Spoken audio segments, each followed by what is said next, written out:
महाराष्ट्र में मराठा समाज के लोगों ने एनसीपी अजित पवार गुट के विधायक प्रकाश सोलंके के घर पर जमकर हंगामा किया।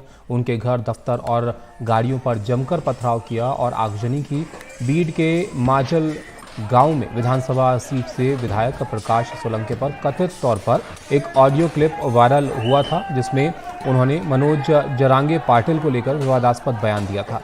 इस घटना के बाद मुख्यमंत्री शिंदे ने मराठा समाज के लोगों के कानून व्यवस्था बनाए रखने की उनसे अपील की है और साथ ही उन्होंने कहा कि विनोद जरांगे पाटिल से विनती है कि मराठा आरक्षण के मुद्दे पर वो सरकार को कुछ समय दें। सीएम शिंदे ने ये भी कहा कि मराठा आरक्षण को लेकर बनी पूर्व न्यायाधीश शिंदे कमेटी ने जो रिपोर्ट आज दी है उसे कल कैबिनेट में स्वीकार किया जाए। अभी जो कुछ घटनाएं हो रही है इसका भी विचार मराठा समाज के लोगों ने करना चाहिए, क्योंकि ये इसके वजह से आंदोलन को क्या कहते हैं एक दूसरी दिशा में ये आंदोलन जा रहा है।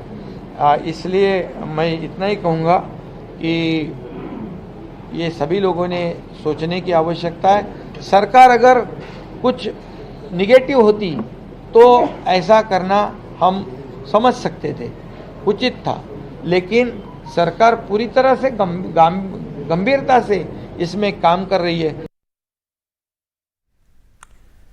हमारे सहयोगी हमारे साथ जुड़ गए हैं। रौनक, बताइए इस मामले के बारे में और क्यों लोग इतना गुस्सा हैं।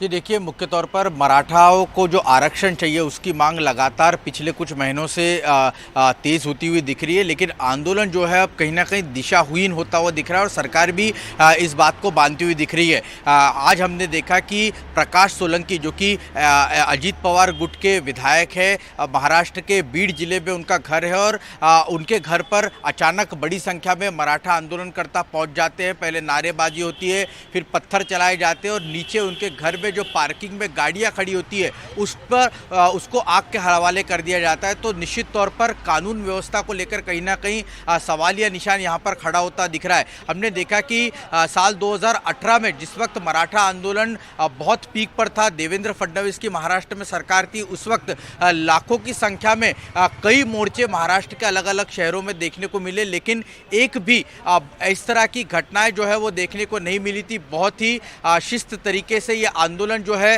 वो मराठा समाज के कार्यकर्ताओं की तरफ से, लोगों की तरफ से किए जा रहे थे। लेकिन आज जब मनोज जरांगे पाटिल दूसरी बार अमरण अनशन पर बैठे हैं तो महाराष्ट्र के कई जिलों में इस तरह की घटना जो है वो देखने को मिल रही है। कल तस्वीर सामने निकल कर आई थी कि बीड डिस्ट्रिक्ट में ही एक राज्य परिवहन की बस को आग के हवाले कर दिया गया और आज देखा गया कि बीड में ही प्रकाश सोलंकी के घर में जो गाड़ियां खड़ी है वहां पर पत्थरबाजी कर उसे आग के हवाले कर दिया गया। तो निश्चित तौर पर जो आंदोलन है वो कहीं ना कहीं दिशाहीन होता हुआ दिख रहा है और सरकार के लिए एक बड़ा चिंता का विषय है। हालांकि मुख्यमंत्री एकनाथ शिंदे ने आज फिर एक बार मराठा आंदोलनकर्ताओं को यह विश्वास दिलाया कि सरकार हर सूरत में मराठा समाज को आरक्षण देने के लिए तैयार है, लेकिन मामला कानूनी पेच में अटका हुआ है और सुप्रीम कोर्ट में सरकार की तरफ से क्यूरेटिव पिटीशन दाखिल की गई है और जल्दी जब सुप्रीम कोर्ट इस मामले में तारीख देगा तो सरकार अपनी तरफ से इस पूरे मामले में अपनी बात जो है वो रखने के लिए तैयार है। सरकार किसी भी तरह के जल्दबाजी में आरक्षण देने के मूड में नहीं है।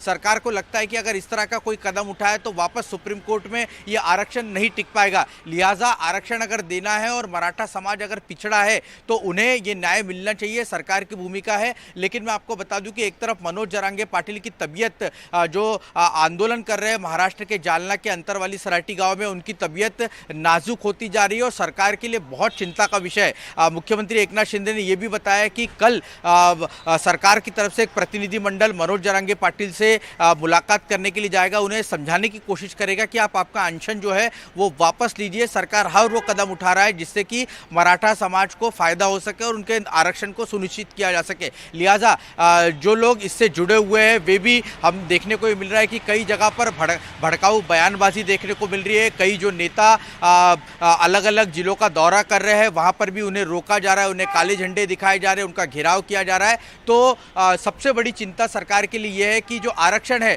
आरक्षण का आंदोलन है वो कहीं ना कहीं दिशाहीन होता हुआ दिख रहा है। जी।